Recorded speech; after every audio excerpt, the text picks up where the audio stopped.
Hello everybody, my name is Hurun, and I'm the Chairman and Chief Researcher of the Hurun Report. And today I'm very pleased to talk to you about the world's most valuable companies, the 2021 Jiaxing Hurun Global 500, put out in association with our partners Jiaxing City government in East China. So what is it about this list that deserves your attention?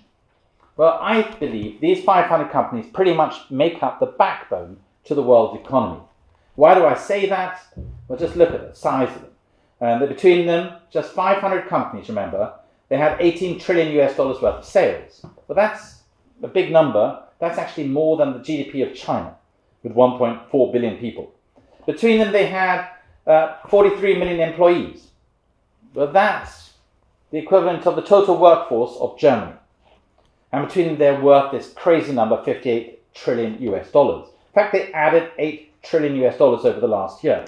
Now, where did this come from, I suppose? What is it? So who's at the top? Well, Apple is, for its second year running, the most valuable company in the world, $2 trillion plus. But the world's big four now, Apple, Microsoft, Amazon, and Alphabet, they're now worth $8 trillion. In fact, if you look back 2 years, they've doubled in value over 2 years. So they've on average added $1 trillion over the last 2 years.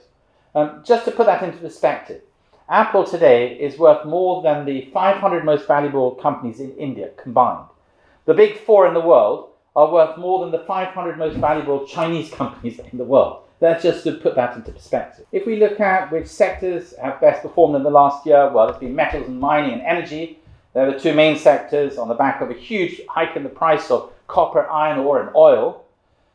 Industries that have performed particularly well this year, well, semiconductors have been in the headlines all the time, mainly on the grounds that there's been a global chip shortage because their chips are now being used from everywhere, from smartphones to cars. So we've even seen the likes of TSMC, a Taiwan company that's broken into the top 10. Nvidia and ASML from Holland have also done extremely well in the last year. Another sector that perhaps surprised me a little bit was the traditional car sector. So the likes of sort of Toyota and Volkswagen have performed extremely well, but Tesla is still the most valuable car company in the world. And what about the companies? Well, if we see which companies have really performed well, the ones that broke into the top 100, for example, was the owner of TikTok. It's called ByteDance, Chinese company. It surged based on the latest round of valuation. It's the world's largest unicorn, in fact, went up to the top 30, followed by another Chinese company that makes lithium batteries. It's called Cattle, and broke into the top 50. Best performers, well, it was an investment house called Blackstone, run by Steve Schwarzman. Its value almost tripled in the last year. And we had 48 new faces and 48 companies that fell off the list this year. In fact, the cutoff went up to $36.6 billion. That's up 15% year on year. So that gives you some of the insights, perhaps that on the major trends that I've spotted. But I tell you, the more I dig into this list, the more interesting findings I come up with. And you can look at it from so many different ways, not just by industry, country, or even by company. But for example, the age of these companies. The average age is 63 years old. The average global 500 company in the world today was born in 1958. But in China, very young, only average age of 24 years old.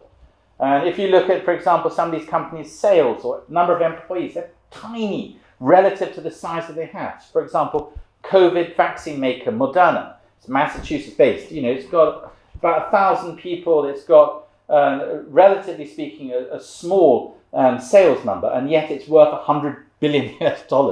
And so on and so forth. I mean, you can really dig in. The more you dig in, the more you get out of this list. Anyway, we're very pleased to be putting it out. As I said, again, thank you to our partners, Jiaxing City government. And we're going to be putting together the Hurun Global 500 CEO conference in Jiaxing later on this year as well. So I look forward very much to seeing all of you then. And in the meantime, wish you good health and keep innovating. And thank you very much. Bye-bye.